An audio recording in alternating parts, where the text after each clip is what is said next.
Le salut, c'est une bonne raison pourquoi nous adorons le Seigneur. Alors adore-le. Élève la voix et bénis le Seigneur.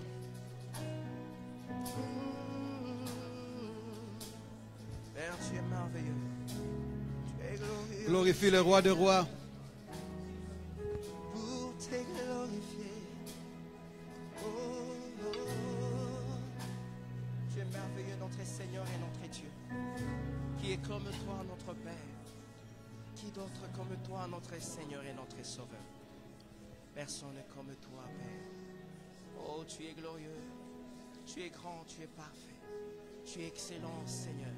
Oh, tu es Père, nous te bénissons ce soir et nous t'exaltons parce que tu es Dieu Tu es merveilleux, au milieu de ton peuple. Oh, tu es merveilleux, notre Seigneur. Tu vis dans nos cœurs, Seigneur, parce que tu l'as choisi et tu l'as voulu. C'est comme ça qu'au Père de gloire, nous aimerions te rendre grâce pour ta présence dans nos vies. Merci pour ce grand salut. Merci pour ta parole au milieu de nous. Et merci pour les meilleures des choses que tu as accomplies dans nos vies. Nous sommes reconnaissants, Seigneur, que chaque jour et chaque instant que nous avons l'occasion, Père de gloire, d'être en ces lieux, tu enrichis nos vies. Tu nous bénis, Seigneur, et tu nous instruis en ton nom. Merci pour mon frère et ma soeur qui chaque fois est en ces lieux, bravant les climats et bravant tout ce qui est autour. Et nous croyons, Père de gloire, que cet après-midi sera aussi riche des choses que tu vas nous enseigner et nous édifier. Merci au Père de gloire. Nous te bénissons et nous t'honorons. Je me permets de prier pour ceux qui sont en route, ensemble avec nous tous qui sommes en ces lieux, Seigneur. Tu nous amènes à la maturité dont tu as besoin. C'est comme ça que je prie que tu ouvres notre entendement et notre compréhension, afin que chaque mot, chaque phrase et chaque parole qui sera dite en ces lieux puisse trouver place dans nos cœurs et ainsi apporter la maturité dont nous avons besoin. Merci Seigneur. Merci Jésus. Merci pour qui tu es et ce que tu fais. Que quelqu'un m'aide à faire ces déclarations avant d'entrer dans la parole de Dieu ce soir. Père, je te suis reconnaissant Père, je te suis reconnaissant de ce que tu m'as jugé digne de ce que tu m'as jugé digne de me confier ta de parole. me confier ta parole. Je suis né par ta parole. Je suis né par ta parole. Je vis par ta Je parole. vis par ta parole. Au-dessus des circonstances Au-dessus des circonstances et de toute autre et situation. de toute autre situation. Je sais, Seigneur, Je sais, Seigneur, que je gagne toujours. que je gagne toujours. Je réussis Je toujours. réussis toujours. Et je prospère toujours. prospère toujours. Selon ce que dit ta Selon ce parole. que dit ta parole. Dans le nom puissant de Jésus. Ce qu'on peut acclamer, c'est roi de rois. Saluez le frère qui est à vos côtés. Ainsi, on peut s'asseoir. Saluez-le quand même. Dites-lui qu'il a bien fait d'être là. J'espère que vous avez amené un papier, un stylo, quelque chose de quoi écrire. Comme ça, on peut commencer les enseignements ce soir. Bonsoir à tous. Bonsoir à tous. Nous sommes en train de parler de phronesis et la prière. Ça va faire un temps que nous parlons de ça. Et chaque jour, nous faisons un pas dans les sujets un peu plus profonds selon que l'Esprit nous amène dans ces choses ici.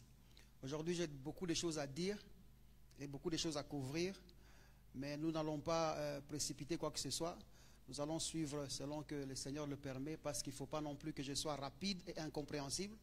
Il vaut mieux que je sois compréhensible pour que chacun de nous puisse assimiler quelque chose.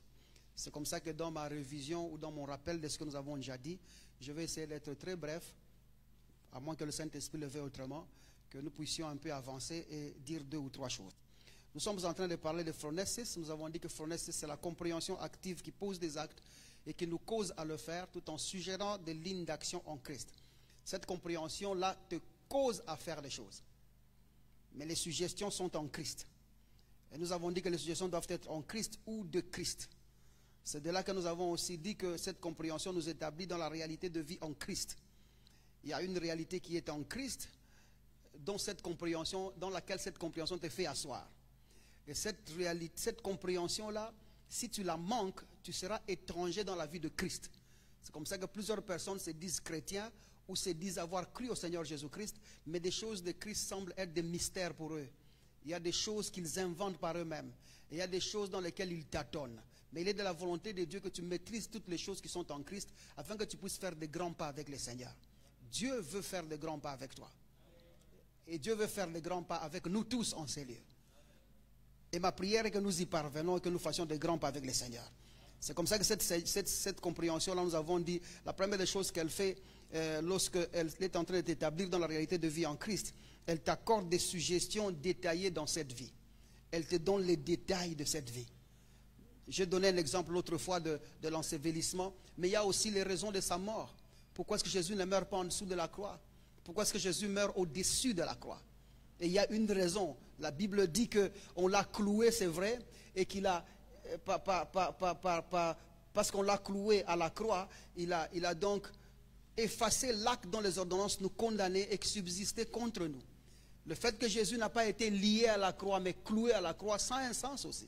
Donc chaque détail de ce qui s'est fait dans la vie de Christ, nous allons faire ça pendant que nous sommes allés attaquer ces choses. À un certain moment, nous allons faire de la maison de Caïphe à la croix, de la croix à la tombe, de la tombe chez Dieu, et chez le Père, vers... Nous allons faire tout ça et voir les étapes, et comme ça que nous comprenons les détails qui sont en Christ.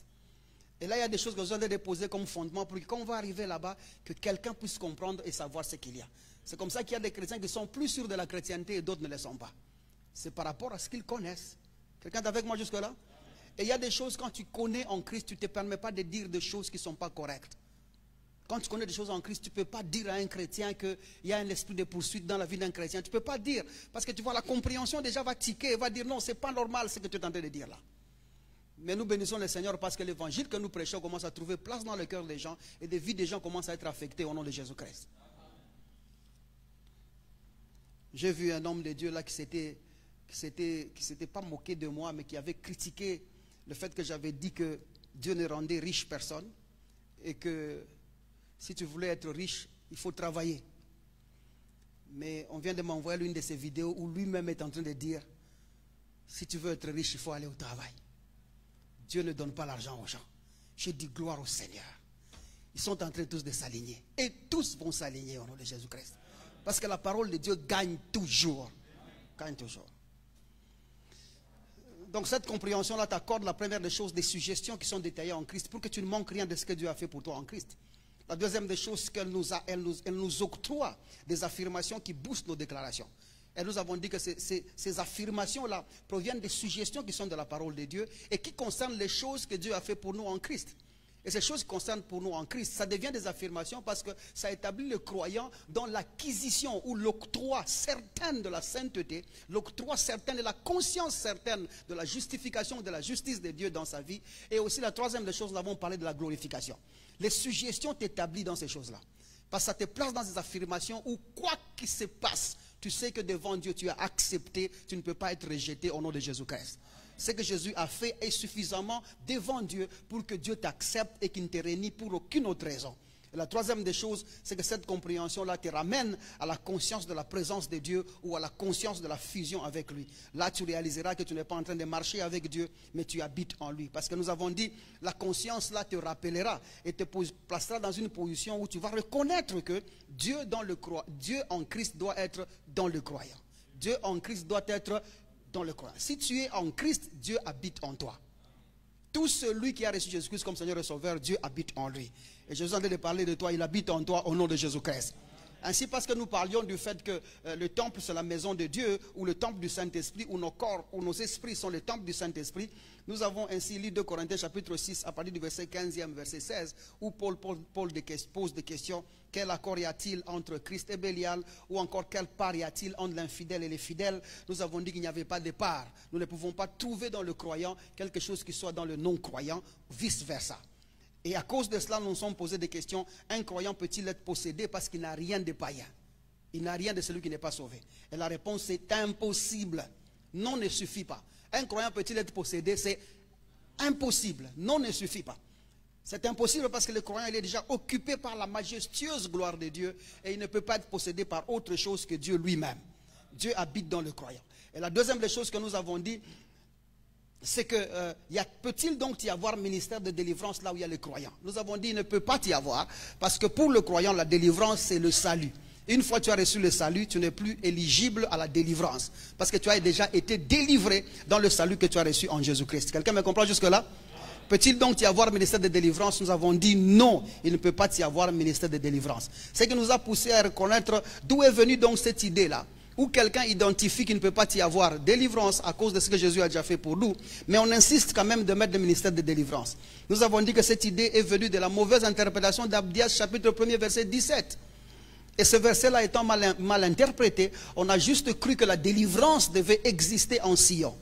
Et c'est là qu'ils se sont déjà dit qu'en Sion il y a la délivrance, mais nous avons dit qu'il ne peut pas y avoir en Sion la délivrance, parce que ceux qui sont en Sion ont déjà connu la délivrance par le salut en Jésus-Christ. Et aussi ils ont dit qu'en Sion, tout ce qui a les Sions sont délivrés en Sion, l'addiction, la possession, la pression et tout le reste. Nous avons dit l'addiction et la possession ne peuvent pas être en Sion. Parce que celui qui est sauvé ne peut pas être soumis à l'addiction, ne peut pas être possédé du fait que l'esprit ou le cœur qui conduisait vers le mal a été supplanté par la vie de Dieu dans un caractère divin. Il produit des choses divines. Nous avons été créés en Christ pour les bonnes œuvres qui ont été prévues d'avance. C'est-à-dire que Dieu nous cause à produire des bonnes œuvres par le salut que nous avons reçu en Jésus-Christ. Quelqu'un est encore avec moi jusque-là? Très bien. Maintenant, nous avons dit cependant, les choses comme la pression, la dépression, l'oppression ou l'abattement sont des choses que nous pouvons trouver chez les chrétiens. Il est normal et possible qu'un chrétien soit sous pression. Il est normal et possible qu'un chrétien connaisse la dépression ou qu'un chrétien connaisse l'oppression ou l'abattement. Ça, ce sont des choses qui sont possibles dans la vie d'un croyant parce que ces choses-là, nous avons dit, relèvent de l'état de tension mentale. Ce sont des choses émotionnelles. Ce sont des choses qu'on peut appeler aussi des troubles psychologiques. Et nous avons appelé ça tout simplement des états d'âme qui proviennent de l'âme, le psyché. C'est comme ça que ça devient psychologique. Et nous avons dit que l'âme étant le siège de raisonnement des émotions, des volontés, d'intelligence et des pensées. Quand quelqu'un est sous pression ou quand il est dans l'oppression ou l'abattement, c'est normal qu'il connaisse ces choses-là. Et pour que cette personne arrive à s'en sortir, il faut donc lui donner des informations qui peuvent faire en sorte qu'il tienne dans sa pression, dans son oppression, et qu'il obtienne la victoire en Jésus-Christ. Vous êtes avec moi jusque-là? Maintenant, c'est comme ça que 1 Pierre chapitre 5 à partir du verset 8e, Pierre est en train de dire que soyez sobres et veillez. Car votre adversaire, le diable, rôde autour de vous comme un lion rougissant, cherchant qui il dévorera. Et ici, nous avons souligné, il n'a pas encore trouvé quelqu'un. Il cherche encore qui il dévorera. Il faut comprendre que dans le contexte de la Bible, chaque fois qu'on parle d'un lion qui rougit, ça traduit la colère d'un roi. Proverbe chapitre 19, je pense, à partir du verset 12, la Bible est en train de dire que le rougissement, la colère du roi est comme le rougissement d'un lion. Vous êtes avec moi jusque-là? Mais la deuxième phrase parle de la faveur de Dieu qui abonde dans le cœur ou dans la vie des enfants de Dieu ou ceux qui espèrent en lui. C'est-à-dire que chaque fois qu'on parlera de ça, au fait, quand tu es sous l'oppression, la première des choses que tu sentiras, ça sera comme une volonté, on dirait que Dieu t'a abandonné ou Dieu est en colère contre toi. Et ça, ce n'est que le raisonnement. Aide-moi à dire à ton voisin, ce n'est que le raisonnement. Parce qu'une fois tu es sauvé, Dieu ne peut pas abandonner son enfant. Il n'abandonne pas. Il n'y a rien sur terre que tu peux faire que Dieu t'abandonne subitement. Ça n'existe pas. Il n'y a pas. Je pensais que tu dirais amen à ça. Donc il y en a. Toi tu trouves qu'il y en a? Il n'y a rien. Il n'y a rien que tu peux faire sur terre que Dieu peut dire je t'abandonne aujourd'hui. Cette chose-là n'est pas encore née. Ça n'existera pas. Parce que Dieu a conquis, a vaincu par l'œuvre de la croix, même les intentions que tu n'as pas encore produites là. Parce que c'est lui qui allait mourir pour toi à la croix, allait mourir même pour ceux qui l'insultaient pendant qu'il allait mourir pour eux. Faut vous imaginer. Il allait mourir même pour celui qui les clouait. Ceux qui le clouaient là, il allait mourir pour eux. Donc c'est-à-dire qu'il ne pouvait même pas tenir colère contre eux, parce qu'en réalité il était l'offrande pour l'acte qu'on faisait sur lui. Donc il n'y a rien que tu peux faire sur terre qui peut annuler quoi que ce soit dans le processus de salut que tu as reçu avec Jésus-Christ. Et ça mérite un bon amen, je pense. Cependant, les gens sont dans la pression ou l'oppression parce que Pierre est en train de dire dans le même verset, il dit que résistez-le par une foi, avec une foi ferme. Donc la foi ferme devient le moyen de résistance de la pression, de l'oppression et de la dépression. Parce que du rougissement du lion sont des choses qui sont sur la terre. On va relever ce qui ne va pas, ce qui ne marche pas dans ta vie. Ça c'est le rugissement du lion. Mais de ces rugissements-là, la Bible dit que résister ces rugissements du lion-là avec une foi ferme, pas par une foi, avec une foi ferme. La foi ferme devient l'arme qui te permet de gagner la pression de l'ennemi. Et parce que tu penses que tu es seul dans ces problèmes, Pierre ajoute, il dit, ce qui t'arrive là, d'autres bien-aimés connaissent la même chose. Donc la pression que tu as, ce n'est pas seulement toi. J'ai parlé avec un frère ce matin ici.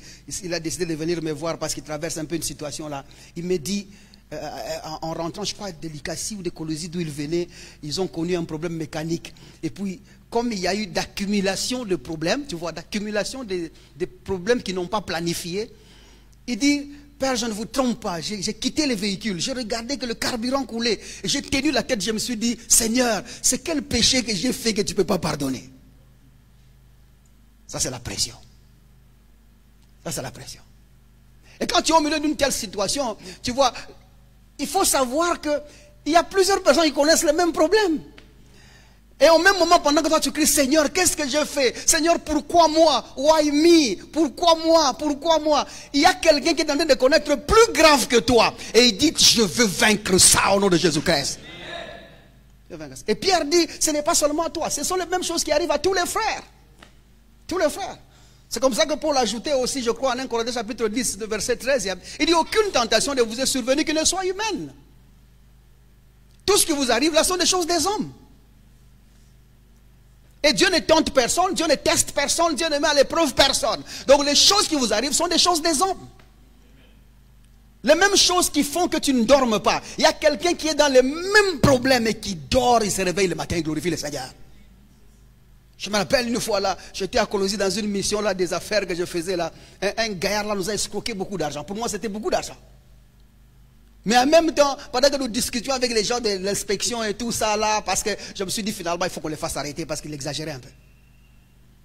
C'est pas possible que quelqu'un mange avec moi tous les jours. Donc il a déjà bouffé mon argent, mais il mange avec moi tous les jours. Il me dit attendez, on va donner, on va livrer les choses, on va livrer. Donc lui il n'avait jamais donné l'argent, donc il a déjà bouffé l'argent. Mais il mange avec moi tous les jours. Et quand j'ai découvert ça, j'ai dit, ce type donc, il s'est moqué de la plénitude de sagesse que j'ai. Je vais le faire arrêter. Et on l'arrêtasse. Mais maintenant, dans notre discussion là, avec les inspecteurs qu'on avait là, quand on parlait, parce que ce sont des gens qui me connaissaient, on discutait.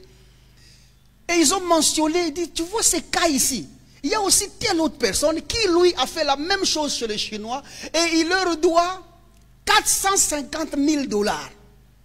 Mais le gars là, je l'ai rencontré il y a 2 jours avant qu'on cite son problème. Il conduit carrosse, il a une grosse voiture et il est normal, comme s'il n'a rien fait. Et les Chinois sont là alertés, il les poursuit partout, il a fait des gages, il doit payer. J'ai dit, Seigneur, moi si j'ai une telle dette, je ne sais pas comment je vais dormir. Parce que les petites choses, je promets à quelqu'un, je dis, bon, papa, aide-moi, donne-moi un peu d'argent. Je dis, je vais te donner, demain, je vais te donner après-demain. Quand tu m'appelles, déjà, tu me stresses. Je commence déjà à stresser, je me dis, qu'est-ce qui se passe? Mais là, il y a celui-là qui a 450 000 $, il conduit, il mange, il dort, il se réveille le matin. Donc, pendant que toi, tu crois que ton problème, il est grand, il y a quelqu'un d'autre là qui est plus grand que toi et il s'en sort. Et il s'en sort. Et qu'est-ce qui fait la différence? C'est que tu connais de Christ. Quelqu'un me comprend jusque-là? Les choses que tu connais de ce que Dieu a fait pour toi te donnent l'assurance de te tenir sur les 2 jambes. Les gens sont abattus parce qu'il y a quelque chose qui manque dans ce qu'ils connaissent. Et les gens sont plus forts parce qu'ils connaissent beaucoup de ce qu'ils doivent connaître. Sois fort dans la foi en Jésus-Christ. C'est comme ça que ce que nous faisons ici, c'est exactement ce que Paul est en train d'annoncer en Romains chapitre 14, où il dit faites accueil aux bien-aimés qui sont faibles dans la foi. La foi, elle a tout ce qu'il faut. Mais nous faisons accueil à ceux qui ne connaissent pas encore. Donc chaque jour, ce que je fais ici, c'est essayer d'ajouter dans ta connaissance là une portion de choses que tu ne connais pas. Pour que quand tu quittes ici, au milieu de ta pression, tu sauras quoi dire. Au milieu de ta dépression, tu sauras quoi dire. Et au milieu de tes problèmes, tu sauras quoi dire au nom de Jésus-Christ. Je parle à quelqu'un jusque là. C'est comme ça que Paul est en train de dire que ça, c'est ce qui relève du combat de la foi. Où nous sommes appelés à confronter la vérité de l'évangile à la réalité des choses de la vie terrestre. Et chaque jour, nous devons répondre aux questions que le monde nous pose. Aux questions que la vie nous pose. Aux questions que nous connaissons dans nos quotidiens. La vie sur terre, ce sont des questions que nous devons répondre. Mais nous répondons avec dureté à cause de la richesse de la parole qui est en nous. Et nous savons donner la parole et la réponse qu'il faut à chaque situation que nous traversons au nom de Jésus-Christ. Quelqu'un me comprend jusque-là? Alors bien évidemment, nous avons dit que ça sont des états d'âme. La pression, la dépression, l'oppression sont des états d'âme qui ne partent que par la révélation de Christ. Quand tu es révélé de ce que Dieu a fait pour toi en Christ, ces choses-là vont partir. Et tu vas les gagner. La clé, c'est celle-là. Aide-moi à dire à ton voisin, la clé, c'est celle-là. Parvenir à la connaissance de ce que Dieu a fait pour toi en Christ, c'est la clé qui te sort de l'oppression, de la pression, de la dépression et de l'abattement. Ça, c'est la clé. Avant qu'on arrive dans les détails de ces choses-là, il faut quand même qu'on établisse nos bases. N'ose pas penser que quand tu vas faire une lecture d'un livre psychologique, tu vas t'en sortir. Non. Tout ce que ce livre-là va t'apporter, c'est le déni de ta situation. Tu vas commencer, tu as des vrais problèmes, mais tu nies que ça existe. Et ça s'appelle le déni de la situation. C'est tout ce qu'un livre peut faire. Ne pense pas que tu vas t'en sortir en trouvant un coach. Je vous ai dit, si tu vas entrer dans les réunions de motivation, tu peux avoir 20 coachs, 30 coachs. Tout ce que ça va faire, c'est de te garder à la conscience du problème. Quelqu'un est avec moi jusque-là? Parce que les coachs, tout ce qu'ils font, c'est quoi? C'est te rappeler ce que tu as fait et te donner des portes de sortie qui ne fonctionnent pas. Chaque fois qu'ils parleront, ils marcheront sur ça. Chaque fois qu'ils parleront, ils marcheront sur ça. Et tu ne vas jamais quitter ton problème parce que ces choses-là vont te souffrir tous les jours. Tu peux avoir 20 coachs, 30 coachs. Tout ce que ça va créer, c'est la tension. Tu vois, par exemple, tu as été dans le coaching de comportement des hommes. On t'a appris, par exemple, à connaître les escrocs. Un escroc, c'est qui? Parce que toi, on t'a escroqué. Maintenant, tu es allé apprendre un escroc, c'est qui? Est-ce qu'on va t'apprendre comment sortir de l'escroquerie? Non. On va t'apprendre à comment détecter un escroc. Mais tu vois, tout ce que ça va faire, ça va marcher sur ton escroquerie parce que tu vas commencer à détecter chaque fois. Tu vois la soeur qui se tient comme ça, tu dis, ça c'est une position des escrocs. Une personne qui te parle en touchant les oreilles, tu dis, ça c'est une position des escrocs. On m'a dit quand quelqu'un te parle et il se gratte, c'est un escroc. Tu vois, tu seras alerté. Et tu ne quitteras jamais le fait que tu as été escroqué une fois. Parce que tout ce que les coachs t'ont dit, c'est de mettre dans l'attention de ce que tu as vécu. Quelqu'un me comprend jusque-là? Et j'ai aussi dit que tu ne peux pas quitter la pression, la dépression par la prière. Parce que pour que tu quittes, pour que tu adresses une prière, au fait, nous ne prions pas. Il faut que je mette les bases correctement. Nous ne prions pas à Dieu pour venir finir nos problèmes. Ça, c'est pas ce qu'il y a en Christ. En Christ, nous apprenons, nous, ce qu'on nous a appris en Christ, c'est de s'adresser à la situation au nom de celui qui vit en nous. Nous n'adressons pas nos problèmes à Dieu, mais nous nous adressons aux problèmes au nom de Jésus-Christ. Est-ce que nous nous comprenons? Maintenant, pour que moi je m'adresse à mon problème au nom de Jésus-Christ, les suggestions qui motivent, qui sont dans l'affirmation, qui motivent mes déclarations là, doivent venir de Christ. Or, si je suis dans ma pression et ma dépression, les suggestions vont venir de la situation que je traverse. Ben, je vais commencer à chercher à comprendre c'est arrivé comment. Pourquoi ça m'atteint moi? Pourquoi c'est arrivé seulement chez moi? Et à ce moment-là, les suggestions proviendront du problème et non de Jésus-Christ. Et parce que les suggestions proviendront des problèmes, tu vas beau parler, tu n'auras pas de réponse. C'est comme par exemple, moi ici, si tu m'insultes, tu dis, regarde, tu as le gros nez, tu as le gros nez. Est-ce que je vais grandir de taille? Est-ce que je vais maigrir? Est-ce que je vais grossir? Est-ce que mon nez va maigrir? Tu dis gros nez, ça ne changera pas. Je continuerai à avoir quoi? Un gros nez. De la même manière, quand tes suggestions ne sont pas de Christ, tout ce que tu vas faire avec la situation, c'est dire ce que la situation est. Or, elle est déjà comme ça. Elle ne changera pas. Mais quand tes suggestions sont en Christ, Kabbalah Bokota, il appelle des choses qui ne sont pas, comme si elles étaient. Quand tu arrives là-bas, tu dis ce que la situation n'est pas. Et tu changes la situation en ce que la situation même n'a pas vu qu'elle était. Parce que les suggestions viennent de quoi? Viennent de Christ. Tu tiens devant ton problème, tu annonces ce que la situation n'a pas vu venir. Tu es dans l'oppression, mais tu te lèves là-bas comme un vaillant guerrier. Tu dis, je suis relevé par le Seigneur. Car il est écrit, vos corps mortels là ont reçu la vie de Dieu par Jésus-Christ qui l'a rendu à la vie.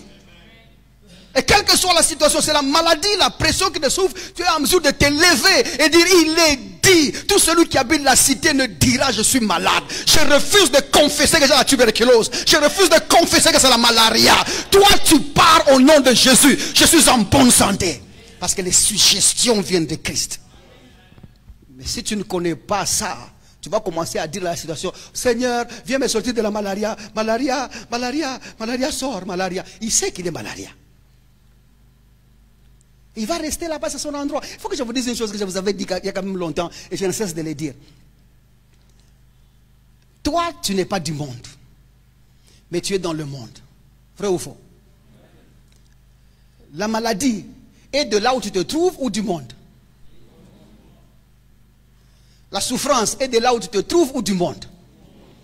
Entre toi et la souffrance, qui doit partir?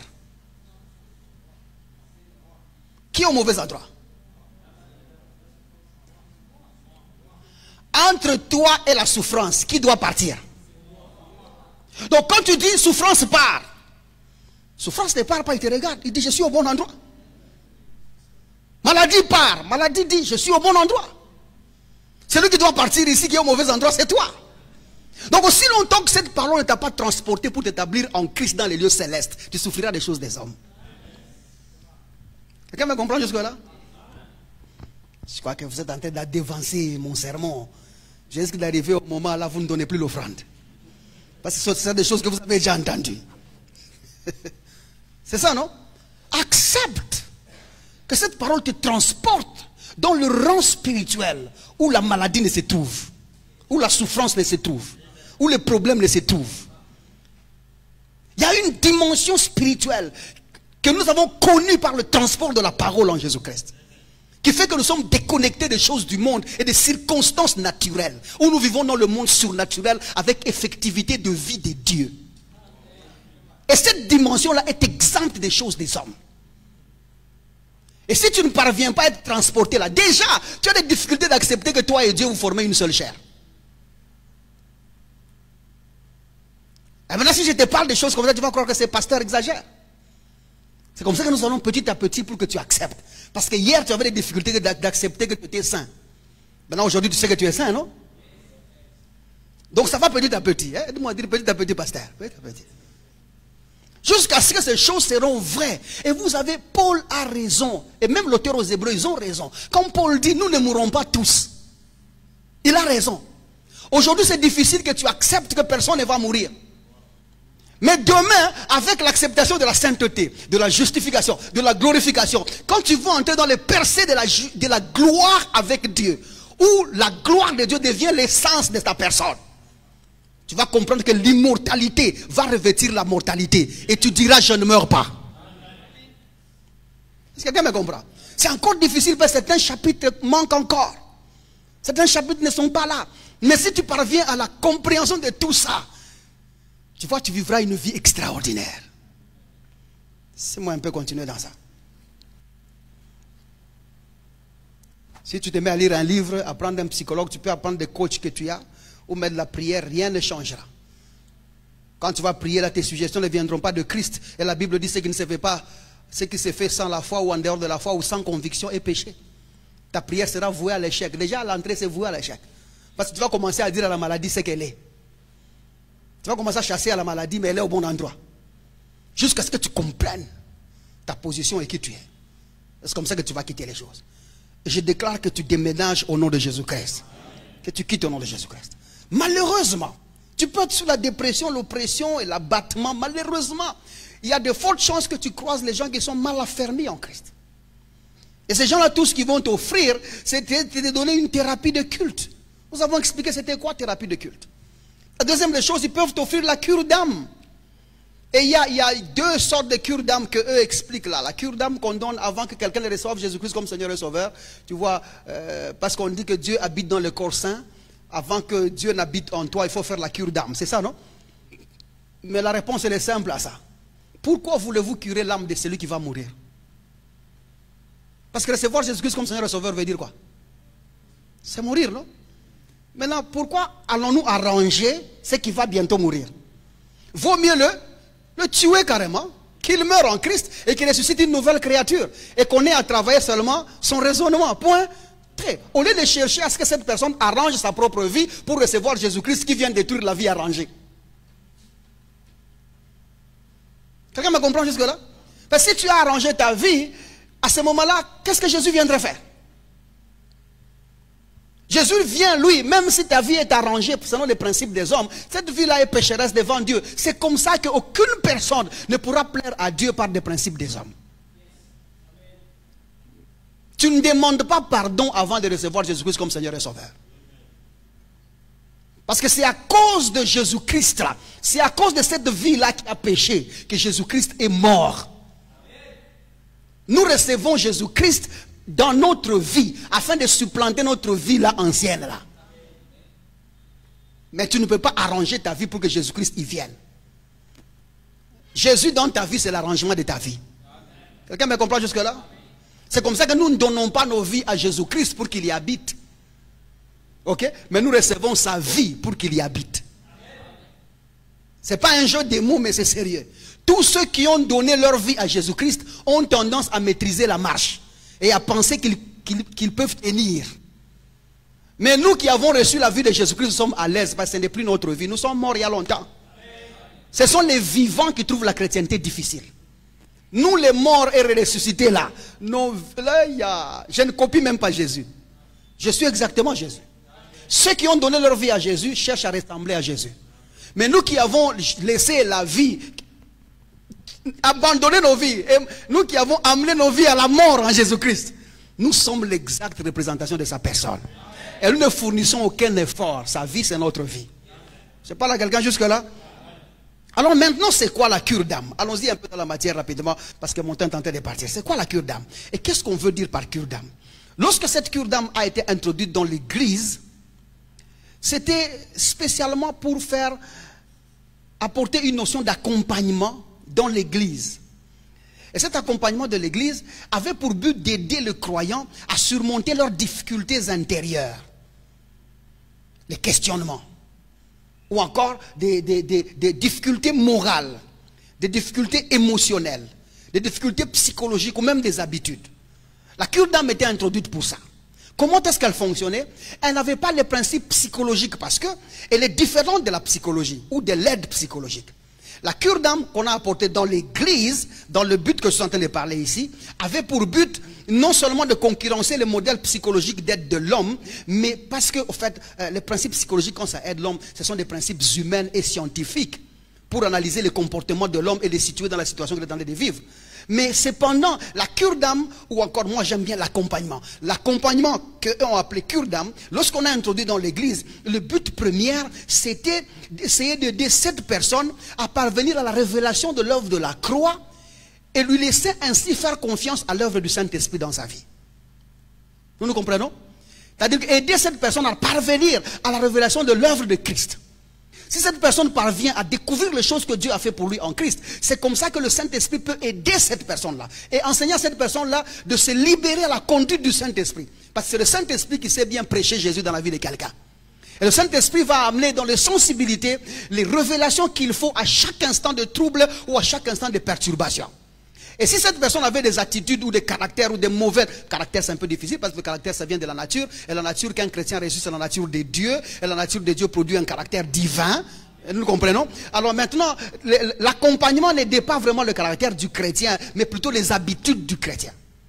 Il avait des anciennes habitudes, mais lorsque vous le soumettez à la parole de Dieu, ces habitudes commencent à partir parce que cette personne apprend à transformer son raisonnement, son processus de pensée par la parole de Dieu qui lui est annoncée. Selon que Hébreux chapitre 13, verset 9 est en train de dire, il dit clairement que le cœur ne peut être affermi que par la grâce. Lorsque vous prêchez l'évangile à quelqu'un, cet évangile apporte la transformation dans la vie de quelqu'un. Quelqu'un est avec moi jusque-là? Aussi, Tite chapitre 2, à partir du verset 10e. La Bible dit la grâce de Dieu, qui est l'évangile, source du salut pour tous les hommes, a été manifestée. Il dit, elle nous enseigne à renoncer à l'impiété et aux convoitises de ce monde, afin que nous puissions vivre dans ces siècles en toute sagesse. Quelqu'un me comprend jusque-là? Les facultés de renoncement des choses du monde et les facultés d'abandon de convoitises du monde se trouvent dans la parole de Dieu. Plus on te prêche Jésus-Christ, plus on te prêche Jésus, tu t'identifies à sa personne et certaines habitudes disparaissent. Je parle à quelqu'un jusque-là. Donc ainsi, ce qu'on a appelé cure d'âme ou accompagnement avait un but de t'amener à découvrir ce que Dieu a fait pour toi en Christ et de te laisser à la disposition du Saint-Esprit afin que tu grandisses en Christ. C'était ça le but de cure d'âme au fait, ou encore de l'accompagnement. Parce que tous y croyaient, ou encore c'était motivé par 1 Corinthiens chapitre 13, le verset 11, nous avons lu ça ici. Paul est en train de parler du fait que lorsque la maturité entre, l'immaturité disparaît. Lorsque ce qui est parfait vient, ce qui est partial disparaît. Et il dit aussi que lorsque j'étais un enfant, je parlais comme un enfant, je raisonnais comme un enfant, je pensais comme un enfant. Et il dit maintenant que je suis devenu un homme, je me suis débarrassé des choses de l'enfant. Quelqu'un me comprend jusque-là? Il dit, je me suis dégagé des choses de l'enfant. Alors maintenant, l'accompagnement était en ça. Amener cette personne à commencer à raisonner comme un adulte. Le faire parvenir à la maturité. Suis-je clair dans mon explication jusque-là? C'était pour ça que l'accompagnement était apporté. Mais j'aimerais qu'on observe un autre verset qui accompagne l'accompagnement pour établir ce que nous sommes en train de dire. Regardez Jacques chapitre 1er à partir du verset 20. J'aimerais dire deux choses là-bas. Quelqu'un me comprend jusque-là? Jacques chapitre 1er, regardez à partir du verset 20.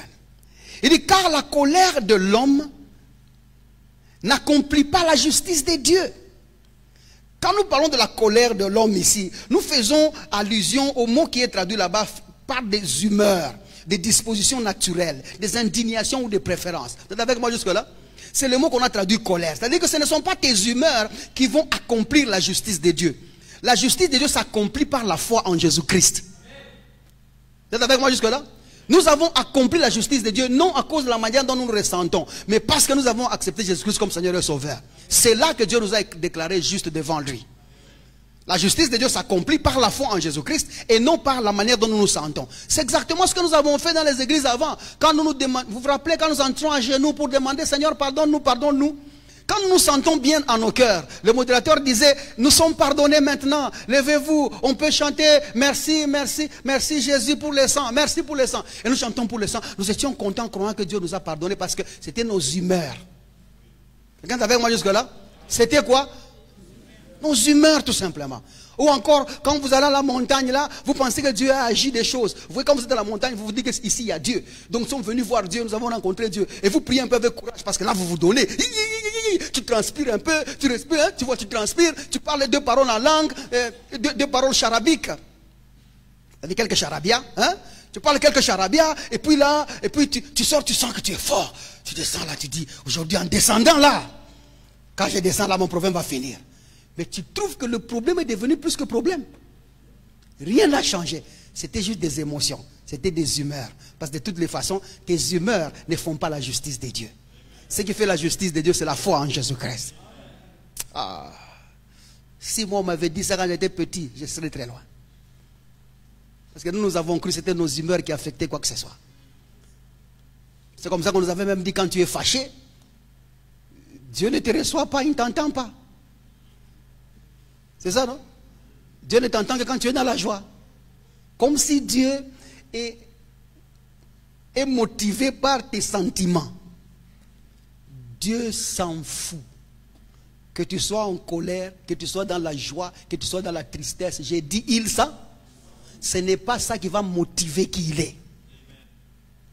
C'est comme ça que certains parmi vous pensent que quand ils pleurent, Dieu les écoute. Quand ils ne pleurent pas, Dieu ne les a pas écoutés. J'ai beaucoup pleuré, Seigneur. Jusqu'à quand les larmes vont couler pour que tu vois. Dieu ne voit pas les larmes. Il ne répond pas par les larmes. La foi en Jésus-Christ nous a donné accès aux propriétés de Dieu. Pas les larmes. D'autres aussi pensent que quand ils transpirent, Dieu les considère. S'il est dans l'église, il prie et qu'il transpire. À ce moment-là, Dieu l'a écouté. Aide-moi à dire à ton voisin, réveille-toi mon frère. Réveille-toi mon frère. Dis-lui, tu es encore loin. Les sentiments ne fonctionnent pas, ne bougent pas la justice de Dieu. Mais c'est plutôt la foi en Jésus-Christ qui accomplit la justice de Dieu. Regardez verset 21.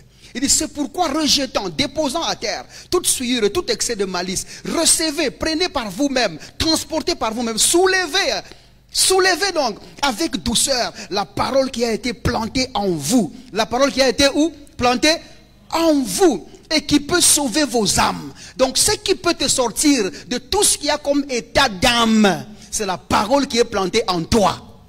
Donc pendant que je te prêche ici, il n'y aura pas de changement. Mais tu ne peux avoir de changement que lorsque cette parole va entrer en toi et va fonder les affirmations avec lesquelles tu vas changer. Quelqu'un me comprend jusque là? Donc il faut que tu le reçoives. Essaie de le recevoir. Parce que moi je sème dans ton esprit. Et dans ton esprit ça arrive. C'est ce qui est dans ton esprit qui va te sortir de tes états d'âme. Si dans ton esprit c'est vide, tes états d'âme continueront. Mais si ton esprit est plein, les choses de ce monde ici tu vas les gagner chaque fois. Vous êtes avec moi jusque là? Traversons un peu au verset 22. Il dit mettez en pratique la parole. Et ne vous bornez pas à l'écouter.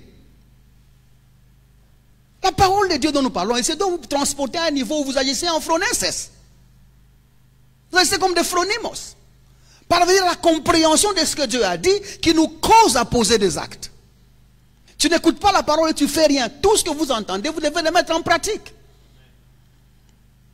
Il dit, ne vous bornez pas seulement à écouter. Écouter, c'est bien, mais ne restez pas là. C'est un bas niveau. Et puis il ajoute, en vous trompant vous-même de faux raisonnements.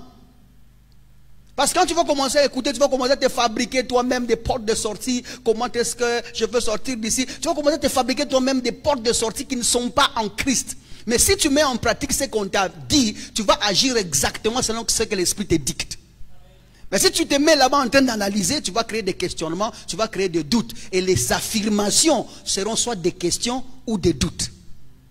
Mais si tu agis exactement tel que la parole est en train de faire, tu n'auras ni doute ni questionnement, tu vas agir correctement dans la sagesse de Dieu. Continuez un peu la lecture là. Regardez le verset 23. Car si quelqu'un écoute la parole, ne la met pas en pratique, il est semblable à un homme qui regarde dans un miroir son visage naturel et qui, après s'être regardé, s'en va et oublie aussitôt ce qu'il était. Tu l'as vu, tu t'es vu dans un miroir et tu tournes le dos, c'est fini, tu oublies ce que tu as vu. Parce que tu vas faire ta vie maintenant. C'est ça, non? C'était juste pour un moment que tu t'es identifié à la personne que tu as vue dans le miroir. Mais si tu mets en pratique ce que tu as vu dans le miroir, tu vois, tu es perpétuellement cette personne que tu as vue. J'aime bien la suite, il ajoute, il dit, c'est un verset que vous pouvez lire à la maison. Il ajoute, il dit, verset 25, mais celui qui aura plongé le regard dans la loi parfaite, la loi de la liberté, et qui aura persévéré, le mot persévérer veut dire la mettre en exécution, faire que ça soit ce qu'elle dit.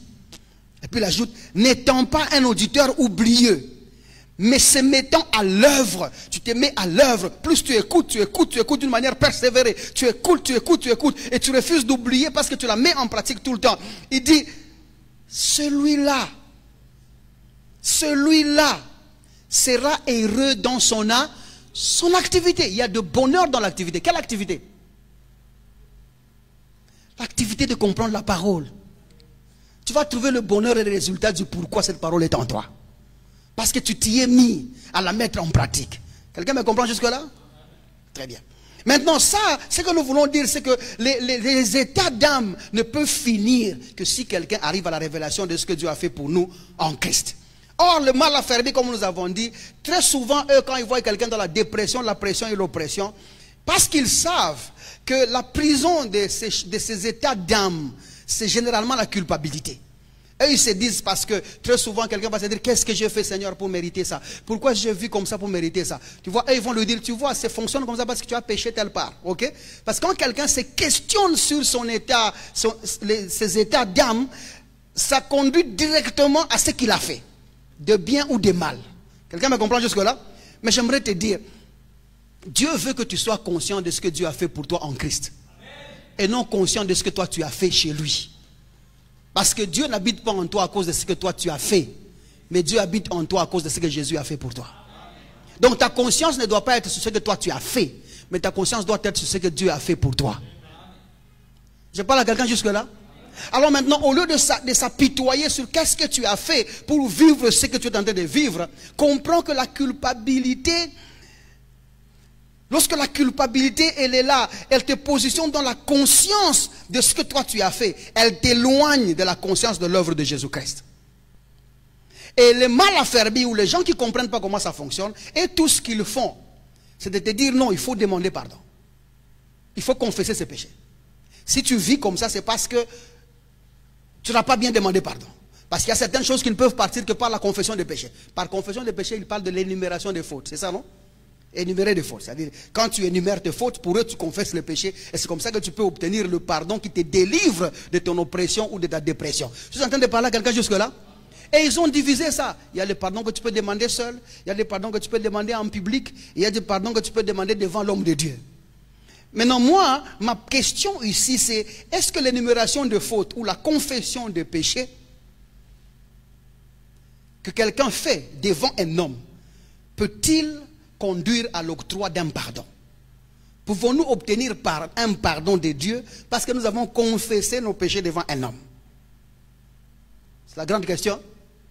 Parce que je vois, dans certaines églises, il y a même des petites boîtes où on suit là. Ce sont les boîtes, on les appelle les boîtes de Les boîtes de confession. Tu vas là-bas, il y a quelqu'un qui est assis derrière là-bas, tu dis ce que toi tu as fait, tu parles de ton mal, tu parles de ce que tu as fait, et puis le gars de l'autre côté, il te dit, tu veux pardonner ma fille, tu veux pardonner mon fils, et puis tu sors. Dieu t'a-t-il réellement pardonné parce que lui a dit, tu veux pardonner mon fils? Et d'autres sont venus voir les pasteurs pour leur dire ce qu'ils ont fait. Et le pasteur a dit, non, nous allons seulement prier, Dieu va te pardonner. Quand le pasteur a prié, Dieu pardonne-le. Est-ce que c'est une formule qui octroie le pardon? Prier pour quelqu'un pour qu'il reçoive le pardon. Est-ce que c'est la formule de l'octroi du pardon?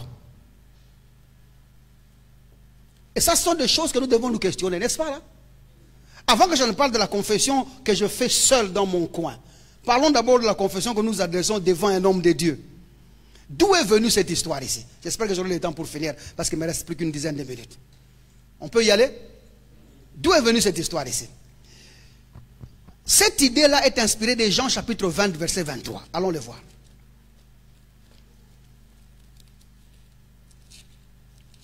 Jean chapitre 20, verset 23. Écoutez ce qu'il dit. Ceux à qui vous pardonnerez le péché, ils leur seront pardonnés. Et ceux à qui vous le retiendrez, ils leur seront retenus. Je vais rentrer un peu dans le contexte pour vous dire ce qui se passe. Jésus vient de ressusciter et il vient de venir auprès de ses disciples pour la première fois, après la résurrection. Jésus leur dit de nouveau, verset 21, la paix soit avec vous. Il leur dit shalom. En fait, c'est une réception de paix. Parce que Jésus allait nous octroyer la paix entre Dieu et les hommes. Et après être accepté auprès du Père, il rentre auprès de ses disciples qu'il attendait pour leur salut, c'est ce que la Bible dit, et il leur octroie la paix de Dieu. Sa présence, c'est la paix de Dieu. Quelqu'un me comprend jusque-là? Oh, vous êtes là jusque-là? Très bien. On va aller un peu doucement. Il dit maintenant, la paix soit avec vous. Il dit, comme le Père m'a envoyé, moi aussi je vous envoie. Et puis il ajoute, après ces paroles, il souffla sur eux et leur dit, recevez le Saint-Esprit. Ceux à qui vous pardonnerez le péché, ils leur seront pardonnés. Et ceux à qui vous retiendrez, ils leur seront retenus. Qu'est-ce que Jésus veut dire? D'emblée, eux, ils ont dit, Dieu a donné le pouvoir aux serviteurs de Dieu de pardonner le péché de quelqu'un ou de le retenir. Si moi je pardonne ton péché, Dieu va te pardonner. Et si je ne pardonne pas ton péché, Dieu ne te pardonnera jamais. C'est comme ça que certains hommes de Dieu se sont permis de dire très haut, si tu m'énerves, tu énerves Dieu. Ben, je peux rappeler à Dieu. Est-ce que nous le comprenons? Et le malheur peut arriver.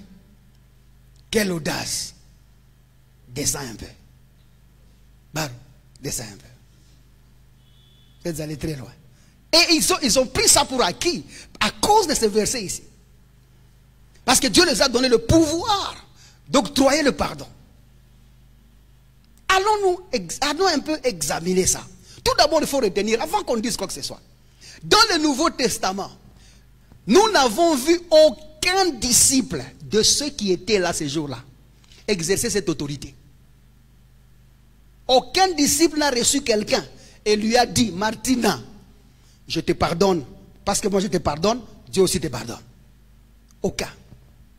Aucun disciple n'a offert le pardon verbal à quelqu'un.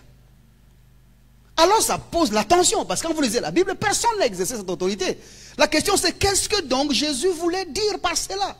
Avant que nous entrons dans l'étude biblique, posons d'abord, qu'est-ce que Jésus voulait dire, et aussi, un homme peut-il vraiment pardonner ou pas? Ésaïe chapitre 43, verset 25. Commençons par les livres de l'Ancien Testament, il y en a plein, mais je voulais quand même construire quelque chose parce qu'il y a des gens qui sont au milieu de nous, qui commencent à lire la Bible maintenant. Ils risquent de croire que le pasteur a fui 2 versets. Commençons d'abord là-bas. En ce qui concerne le péché de l'homme, qui pardonne?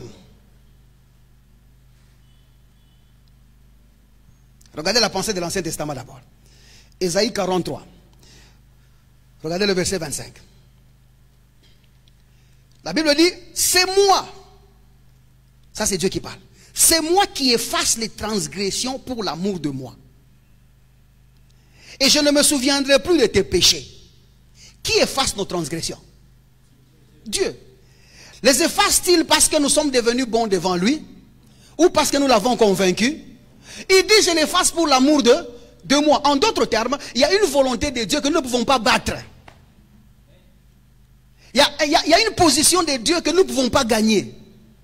Dieu est tellement dans son tempérament où seuls ses propres principes peuvent faire en sorte que tu accomplisses ou tu arraches de lui le pardon. Tu ne peux pas venir parce que tu as bien marché, parce que tu n'as pas commis l'adultère, parce que tu n'as pas commis l'impudicité. Toi, tu ne dragues pas les femmes, tu ne bois pas, tu ne fumes pas. Et tu penses que Dieu t'accepte d'emblée comme ça. Non, il dit c'est moi qui pardonne. Parce que même ceux qui font le bien sur terre devant Dieu sont pécheurs. Quelqu'un me comprend jusque-là? L'unique personne qui a le droit de veto du pardon dans la Bible, c'est Dieu lui-même. Ajoutez un autre verset. Vous pouvez aller lire le verset qu'on vous a donné dans le contexte aussi. Les 2 premiers et les 3 derniers versets, ça va aller. Voyons Psaume 103. Mon temps va tellement très vite, je ne sais pas pourquoi. Psaume 103. Commençons à partir du verset 1er. Il dit, mon âme bénit l'Éternel. Que tout ce qui est en moi bénisse son saint nom. Ça c'est un verset de 7 ans ici, c'est une prophétie d'aujourd'hui. Que tout ce qui est en moi bénisse son saint nom. N'oubliez pas que nous parlons des états d'âme. Hein? Vous êtes avec moi jusque là? Des états d'âme qui questionnent pourquoi Seigneur la pression, pourquoi la dépression, pourquoi ça m'arrive moi, pourquoi moi. Mais c'est dans l'âme que ça se passe. Maintenant écoutez ce que l'auteur dit. Mon âme, toi qui se plains de la pression, de l'oppression, bénis l'Éternel.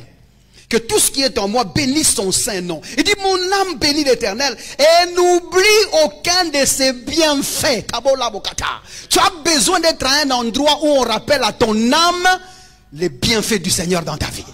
Et les bienfaits du Seigneur, ce n'est pas la voiture que tu as achetée. Ce n'est pas la maison que tu as construite. Les bienfaits du Seigneur sont regorgés dans l'œuvre de la croix. Ce que Dieu a fait pour toi, tu as besoin d'être à un endroit où tu es constamment rappelé de ses bienfaits. Il faut qu'on te rappelle ce que Dieu a fait pour toi. Et ton âme a besoin d'être rappelée tout le temps. Regardez le verset 3. C'est lui, l'Éternel, qui pardonne toutes tes iniquités. Qui est-ce qui pardonne? Toute l'église ensemble. Qui est-ce qui pardonne? Et dit, qui guérit toutes tes maladies. Qui guérit les maladies? Aucune personne ne guérit les maladies. Il n'y a que Dieu qui pardonne. Il n'y a que Dieu qui guérit. Et troisièmement, il ajoute, c'est lui qui délivre ta vie de la fosse. Qui délivre? D'après le texte, seul Dieu pardonne, seul Dieu guérit, seul Dieu délivre. Et puis il ajoute, seul Dieu couronne de bonté et de miséricorde, seul Dieu rassasie de bien ta vieillesse, et seul Dieu te fait rajeunir comme l'aigle. Ça, ce sont des choses qu'un homme ne peut pas faire pour un autre homme. Ce sont des choses que l'argent ne peut pas faire. Même si tu es millionnaire, tu vas vieillir. Il y a des gens qui ont mon âge. Si tu les regardes comme ça, c'est la vieillesse. Mais nous autres ici, nous tenons. Ça sont des choses qu'un homme ne peut pas faire. À un certain moment, quand tu te regardes comme ça, il faut te dire, Dieu a fait des merveilles dans ma vie. Dieu peut seul donner ce qu'un homme ne peut pas donner à un autre. Notamment, lui seul peut pardonner, lui seul peut guérir. Les médecins soignent, mais Dieu guérit. Quelqu'un me comprend jusque là? Lui seul peut délivrer. Nous chassons les démons, mais seul Dieu fait quoi? Délivre. Seul Dieu peut couronner de bonté et de miséricorde. Seul Dieu peut rassasier de bien ta vieillesse. Et seul Dieu peut faire rajeunir. Il n'y a que lui qui peut faire ça. Alors maintenant il dit, mon âme bénit le Seigneur pour ça. Alors pourquoi devrait-il être rappelé tout le temps? Regardez verset 6. L'Éternel fait justice. Qui fait justice? L'Éternel. Il dit, il fait droit à tous les opprimés. Qui fait droit? Il n'y a que Dieu qui peut faire justice. Il n'y a que Dieu qui peut faire droiture à celui qui se présente devant lui. Tu ne peux pas espérer obtenir la justice devant Dieu autrement que par ses propres principes. Lui seul sait rendre droit. Et il a manifesté ses voies à Moïse, et ses œuvres aux enfants d'Israël. Observez bien. Il a manifesté ses voies à Moïse. Il a montré à Moïse ses voies. Quelles voies? D'obtenir la justice, d'obtenir la droiture, d'obtenir la délivrance, d'obtenir le pardon, d'obtenir la guérison, d'être couronné de bonté, de miséricorde, d'être rassasié de ses biens, d'être rajeuni. Dieu a montré ses voies à Moïse. Il lui a dit comment est-ce que quelqu'un peut parvenir à ça. Quelles sont les voies qu'il a données à Moïse? Tu aimeras le Seigneur ton Dieu de tout ton cœur, de ton âme et de ta vie, et tu aimeras ton prochain comme toi-même. Les 10 commandements, je parle bien de combien? 10 commandements sont les voies que Dieu a données à Moïse. Mais vous savez quoi? La chose la plus importante dans le commandement, ce qui est vrai dans le commandement, est en nous. La Bible dit. Qui est-ce qui est en nous? Jésus-Christ. Qu'est-ce qui est vrai dans le commandement? Jésus. C'est-à-dire que dans le 10 commandements de Moïse, pour que ça soit accompli, tout ça, ça parlait de Jésus-Christ. Il n'est pas possible que tu aimes Dieu de tout ton cœur, de toute ton âme si tu n'es pas Dieu. L'unique moyen d'aimer une autre personne de toute sa force, il faut que la personne que tu aimes soit toi. Il faut que j'explique doucement pour ceux qui n'ont jamais compris ça. L'unique moyen d'aimer quelqu'un de toutes tes pensées, il faut que la personne à qui tu donnes cet amour soit toi. Quelqu'un me comprend jusque-là? Et ça n'a été possible que lorsque nous avons reçu Jésus-Christ comme Seigneur et Sauveur. La Bible dit l'espérance ne trompe pas. Car Dieu a déversé dans nos cœurs son amour par le Saint-Esprit qui nous a été donné. Le fait que le Saint-Esprit habite en nous, Dieu peut par nous s'aimer lui-même. De toute son âme, de tout son cœur, de tout son esprit. Vous comprenez? Ce sont les voies qu'il a montrées. Et maintenant, je peux aimer les autres parce que Jésus habite en moi. Ce n'est plus mon amour que je donne aux autres, mais c'est l'amour de Dieu que je donne aux autres. Donc les voies qui ont été montrées à Moïse, c'est Jésus et lui seul. Aidez-moi à dire c'est Jésus et lui seul. Et puis il dit, il a montré ses œuvres aux enfants d'Israël. Quelles sont les œuvres qui ont été montrées aux enfants d'Israël? Le sacerdoce. Le fait qu'ils amenaient les bœufs pour tuer et verser le sang. Ce sont les voies qui les amènent au pardon. Ce sont les voies qui pointaient au pardon de Dieu, à la guérison, à la délivrance, que personne ne peut offrir. Ce sont les voies, les œuvres qu'il a montrées aux enfants d'Israël, qu'un jour, Dieu offrirait lui-même de son propre fils. J'ai expliqué les voies et les œuvres. Les voies, c'est les 10 commandements. Les œuvres, c'est ce qu'ils ont fait. Quelqu'un me comprend jusque-là? C'est clair, Bayama? Maintenant, ça sont les choses qu'un homme ne peut pas faire. Tu ne peux pas trouver ça ailleurs. Et si tu n'es pas parvenu à ça, si tu ne connais pas les voies, si tu ne connais pas les œuvres, le verset 8 ajoute, l'Éternel est miséricordieux et compatissant, ça c'est vrai. Il ajoute, il est lent à la colère et riche en bonté. Il dit, il ne conteste pas sans cesse. C'est-à-dire qu'il ne peut pas insister, tu es pécheur sans cesse. Non, il doit trouver les portes pour te sortir de là. Et puis il ajoute, il ne garde pas sa colère à toujours. Mais parce que nous n'avons pas reçu, nous n'avons pas vu la voie qu'il a donnée à Moïse. Nous n'avons pas vu les œuvres qu'il a données aux enfants d'Israël. Nous n'avons pas cru dans ça. Verset 10, il dit, il ne nous traite pas selon nos péchés. Il ne nous punit pas selon nos iniquités. Si nous trouvons ces voies-là, il ne nous traitera pas selon nos péchés, il ne nous traitera pas selon nos iniquités. Jusqu'à ce que nous trouvons ces voies. Seul Dieu peut pardonner. Aidez-moi à dire, seul Dieu peut pardonner. Seul Dieu peut guérir et lui seul peut délivrer. Ça c'est déjà la pensée de l'Ancien Testament. Regardez même du temps de Jésus-Christ. Marc chapitre 2, le verset 5. Ça doit être construit sur quelque chose pour que personne ne dise qu'on a fraudé quelque part. Sinon vous verrez quelqu'un venir. J'avais une discussion avec un ami prêtre que j'aime bien beaucoup. Un blanc là, il est dans le ministère des hôpitaux là. Je crois que d'autres personnes l'ont vu.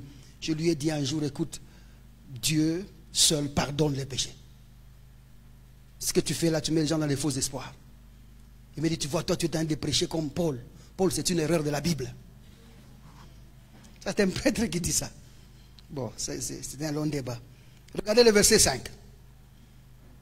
Vous y êtes? Jésus voyant la foi dit au paralytique, le verset 5, 2,5, Marc 2,5. Jésus voyant la foi du paralytique dit au paralytique, mon enfant, tes péchés te sont pardonnés.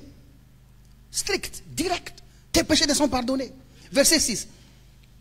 Il y avait là quelques scribes qui étaient assis et qui se disaient au-dedans d'eux, comment cet homme parle-t-il ainsi? Il blasphème. Qui peut pardonner les péchés si ce n'est Dieu seul? À l'époque, ils savaient que seul Dieu peut pardonner le péché. Quelqu'un me comprend jusque-là? Personne d'autre ne peut pardonner le péché. Il n'y a que Dieu qui pardonne le péché. Et parce qu'il n'y a que Dieu qui pardonne le péché, donc il est important pour nous de pouvoir chercher ces dieux-là qui peuvent pardonner le péché. Regardez Ésaïe 64. Je crois que ce sera le dernier verset de ce soir. Commençons par là. Comme ça, dimanche, on va construire sur quelque chose de grand.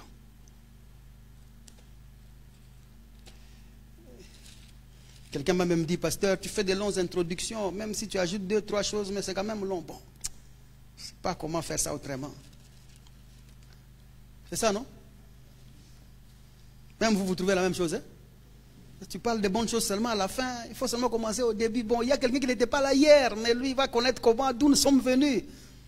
Et puis il va arriver, il va nous trouver, nous sommes en train de parler des choses comme ça. Il va dire, ce pasteur est en train de faire commettre l'hérésie. Parce qu'il n'a pas de base. Il faut qu'on amène à peu près à quelqu'un à comprendre ce que nous sommes en train de dire pour avoir un enchaînement d'idées afin qu'il puisse comprendre ensemble avec nous. Parce que nous aimons ceux qui viennent. Quelqu'un est avec moi jusque-là? Ésaïe 64. Regardez le verset 4.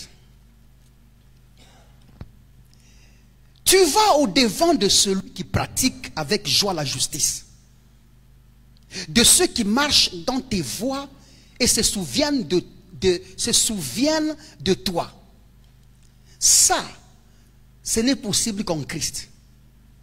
Tu vas au-devant de celui qui pratique avec joie la justice. La Bible dit chercher premièrement le royaume de Dieu et sa justice. Comment l'avons-nous trouvé? En recevant Jésus-Christ comme Seigneur et Sauveur. Maintenant, avant c'était tu vas au-devant. Maintenant, du moment que quelqu'un a reçu Jésus-Christ comme Seigneur et Sauveur, Dieu ne va plus au-devant de lui. Dieu est en lui. Il me reste plus de 5 minutes et puis on parle.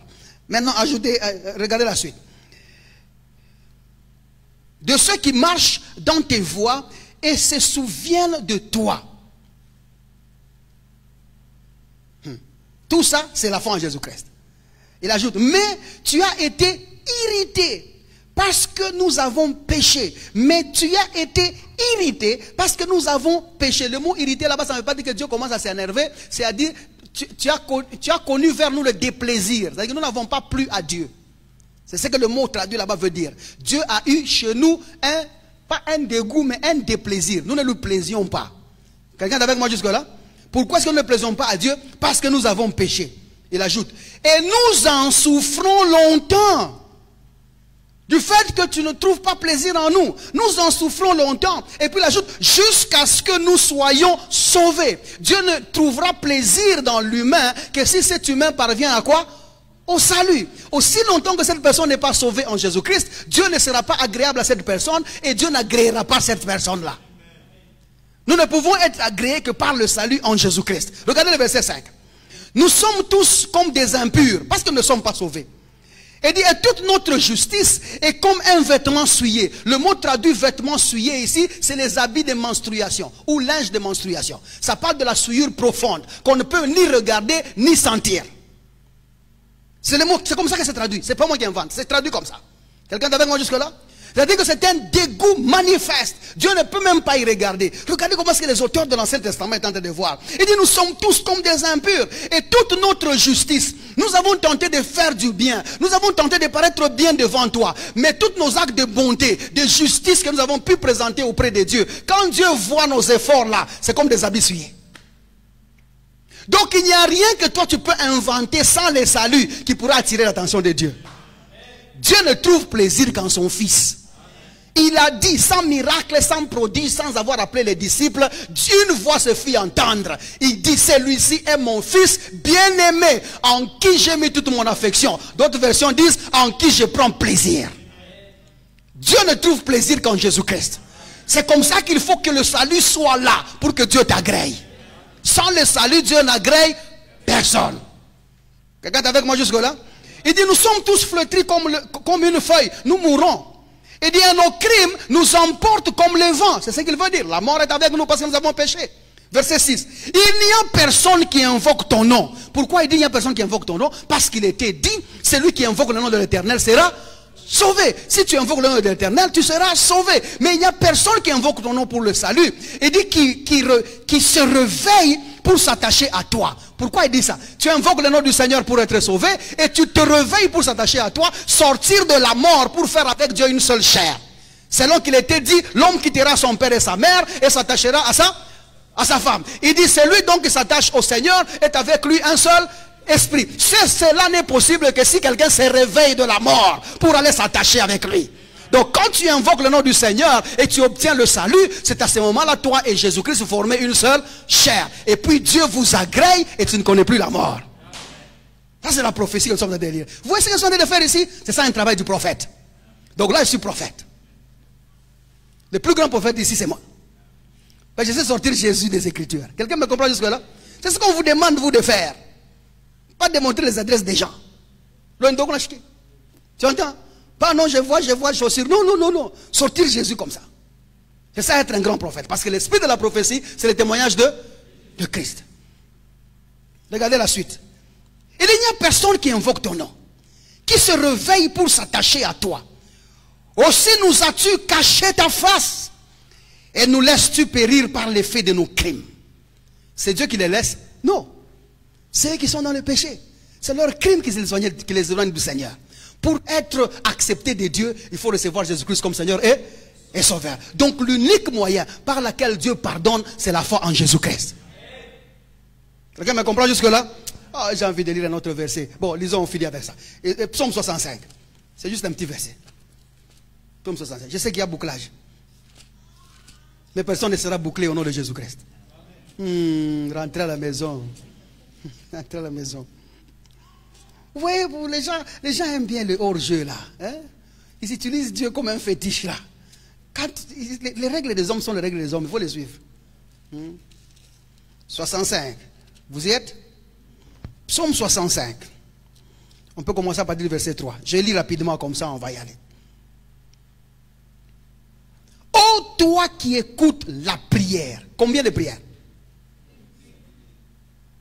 Combien de prières je vous pose encore?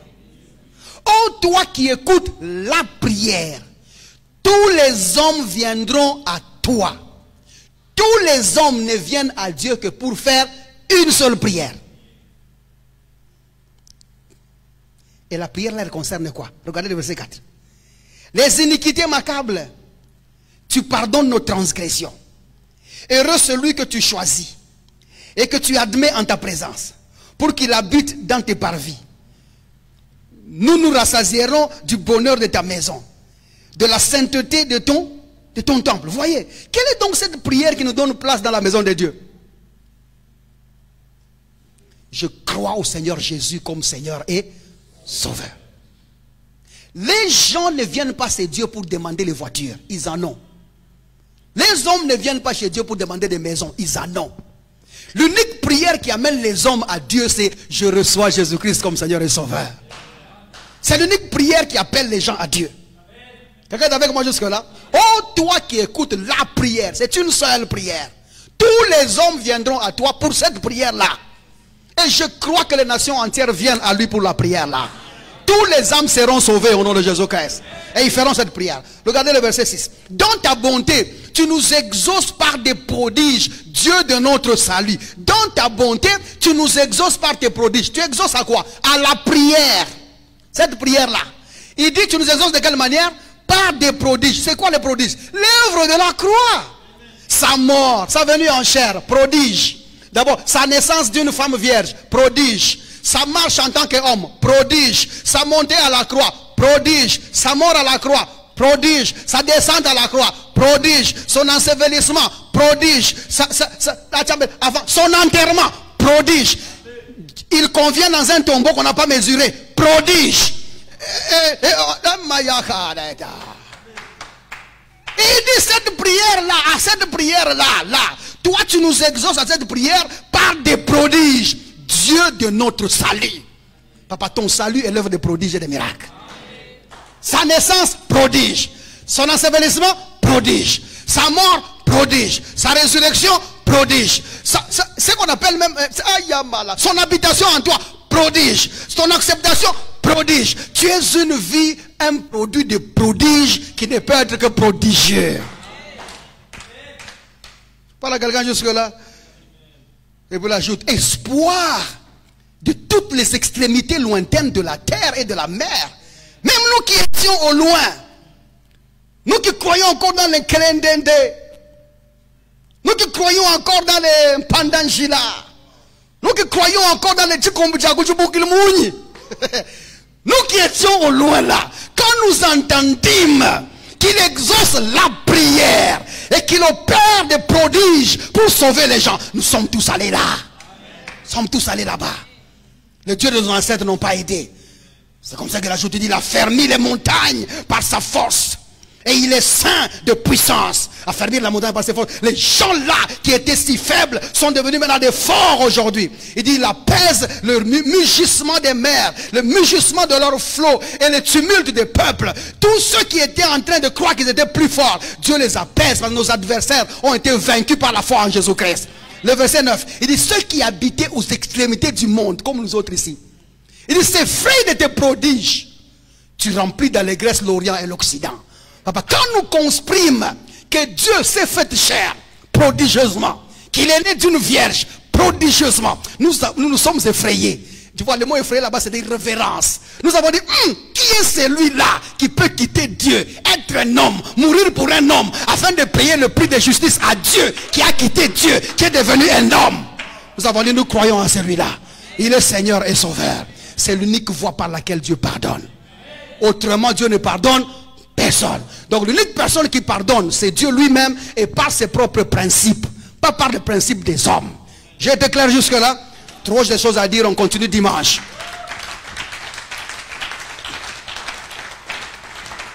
Dimanche, je vais un peu doser l'introduction. C'est ça, non? Pour qu'on n'aille pas à tourner tout fois. Mais même si dans l'introduction on dit toujours des choses nouvelles, mais quand même je crois qu'on va doser l'introduction cette fois-ci. Hein? Quand on est dans ça, parce que ça demande beaucoup de travail. Je suis en train d'établir des bases pour que ta culpabilité puisse partir. Et qu'au milieu de ta pression, que le diable ne vienne pas te rappeler, tu vois, tu n'as pas d'enfant parce que tu avais avorté. Tu vois? Tu es tenté de maigrir parce que, rappelle-toi, tu avais couché avec quelqu'un qui avait des fétiches. Parce que le salut doit être en mesure de te sauver de ton péché et des conséquences des péchés pour être effectif. Un salut qui sort quelqu'un des péchés et qui ne le sort pas des conséquences n'est pas complet. La Bible dit, celui qui peut sauver parfaitement. Ça doit être parfait. Tu ne peux pas avoir de traces de souvenir de qui tu étais avant. Rien ne doit te rappeler ce que tu étais. D'autant plus que celui qui t'a accepté a oublié qui tu étais. Ne se souvient plus. Celui qui t'accepte ne se souvient plus. Comment permettra-t-il que toi tu te souviennes? Il ne doit pas y avoir de souvenir de qui tu étais au passé. Ai-je bien parlé jusque-là? Lève la main là où tu as compris un peu.